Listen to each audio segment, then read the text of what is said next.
آج 2 تاریخ اور 1448 ہجری ہے اسلامی تاریخ۔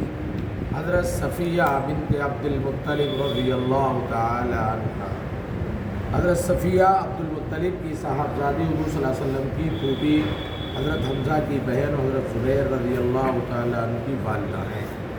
اسلام لانے کے بعد انہوں نے اپنے بیٹے حضرت زبیر کے ساتھ ہجرت فرمائی۔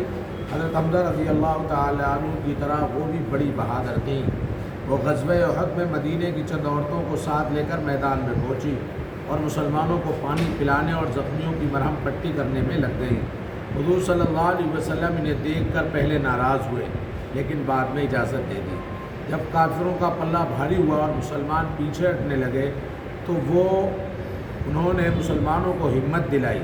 حضرت حمزہ کی شہادت کے بعد جب کافروں نے ان کے ناک کان وغیرہ کاٹ لیے تو حضور صلی اللہ علیہ وسلم نے انہیں لاش کے قریب جانے سے روکا۔ حضرت صفیہ نے عرض کیا میں انشاءاللہ صبر کروں گی۔ حضور صلی اللہ علیہ وسلم نے جانے کی اجازت دی۔ انہوں نے بھائی کی لاش کو دیکھ کر انا للہ پڑھا اور اطمینان کے ساتھ نماز ادا کر کے ان کے حق میں دعا فرمائی۔ غزوہ خندق کے موقع پر حضور صلی اللہ علیہ وسلم نے ساری عورتوں کو قلعہ فارے میں محفوظ کر دیا تاکہ دشمنوں کے شر سے محفوظ رہیں، اور ایک بوڑھے صحابی کو ان کا امیر بنا دیا۔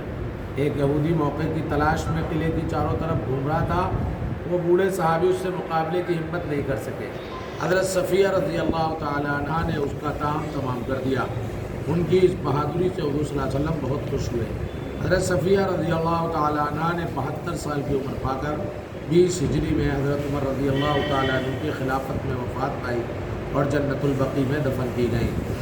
اللہ کی قدرت، رات اور دن، اللہ تعالیٰ نے جہاں انسانوں کے لیے ضروریات کی چیزیں پیدا کی ہیں وہیں آرام و سکون کے لیے رات اور دن بنائے، اور انسان کے اندر ایسا نظام بنا دیا کہ وہ اگر 24 گھنٹے میں کسی وقت نہ سوئے تو اس کی آنکھیں خود بخود بند ہونے لگتی ہیں اور آخر اسے سونا ہی پڑتا ہے۔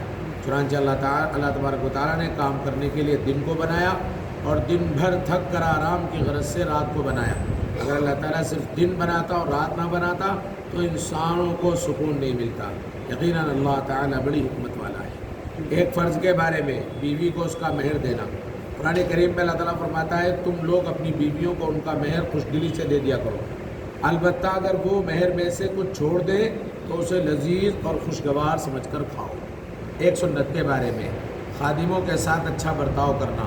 حضرت انس بن مالک رضی اللہ تعالیٰ عنہ بیان کرتے ہیں کہ میں نے رسول اللہ صلی اللہ علیہ وسلم کی 10 سال خدمت کی، لیکن آپ صلی اللہ علیہ وسلم نے مجھے کبھی اف تک نہیں کہا اور نہ ہی کسی چیز کے بارے میں یہ فرمایا کہ تم نے ایسا کیوں کیا، اور نہ ہی ایسا کہا کہ ایسا کیوں نہیں کیا۔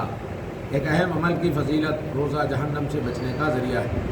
رسول اللہ صلی اللہ علیہ وسلم نے فرمایا جو شخص اللہ تعالیٰ کی رضا کے لیے ایک دن روزہ رکھے گا تو اللہ تعالیٰ اس کے اور جہنم کے درمیان ایک ایسی خندق بنا دے گا جس کی مسافت آسمان و زمین کے درمیان کے برابر ہوگی۔ ایک گناہ کے بارے میں حج میں بلا وجہ تاخیر کرنا۔ رسول اللہ صلی اللہ علیہ وسلم نے فرمایا جس شخص کو کسی مجبوری یا ظالم بادشاہ یا کسی مرد نے حج سے نہیں روکا پھر بھی اس نے حج نہیں کیا تو اسے یہودی یا نصرانی ہو کر مر جانا چاہیے۔ دنیا کے بارے میں دنیا کا کتنا حصہ فائدہ مند ہے۔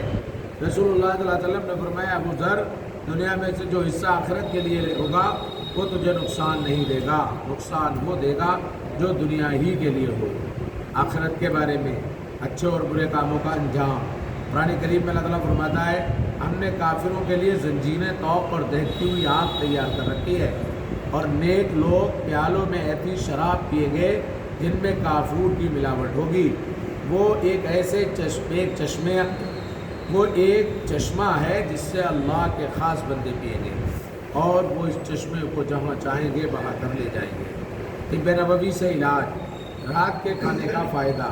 رسول اللہ صلی اللہ علیہ وسلم نے فرمایا رات کا کھانا مت چھوڑو چاہے ایک مٹھی کھجوری کیوں نہ ہو، اس لیے کہ رات کا کھانا چھوڑنا بڑھاپا لاتا ہے۔ قرآن کی نصیحت۔ قرآن کریم میں اللہ تعالیٰ فرماتا ہے اے لوگو اللہ کے تم پر جو احسانات ہیں ان کو یاد کرو، کیا اللہ تعالیٰ کے سوا کوئی اور بھی خالق ہے جو تم کو زمین و آسمان سے روزی پہنچاتا ہو؟ اس کے سوا کوئی معبود نہیں، پھر تم کہاں پھرے جا رہے ہو؟ سبحان اللہ۔